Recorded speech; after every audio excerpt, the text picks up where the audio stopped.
At a House Homeland Security hearing on the topic of drone threats in the U.S., Congresswoman Biggs asks experts about how the U.S. can protect itself from unauthorized drones near airports and military facilities. What are some of the direct impacts of unauthorized drone overflights at military facilities, airports, and maritime ports?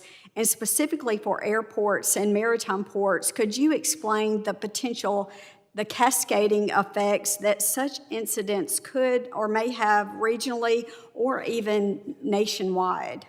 I think first and foremost, obviously there's, with each incident, the potential for there being some sort of a catastrophic event.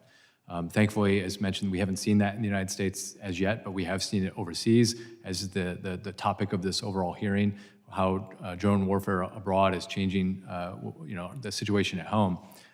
But even without those catastrophic events, each time one of these incidents occurs, it erodes public trust as well.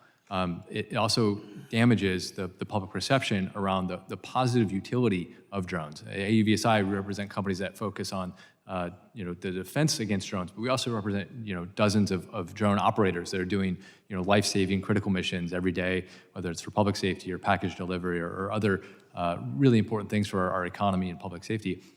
All of that could go away if there's a very a terrible drone incident that occurs in the United States.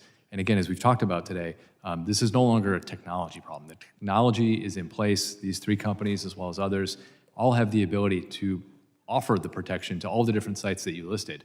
But Congress hasn't updated the rules since 2018. Obviously, the landscape and the threat environment has changed dramatically. And it's incumbent upon you as lawmakers to give federal officials more authorities and to be able to delegate those authorities with proper training and oversight to local, state, and state police as well. I think there's two things to add back on there, and I think one of it is really kind of a lexicon we've had for a while. We should get rid of careless and clueless. Just like a vehicle on the road in our highways, you either drive it legally or you drive it illegally.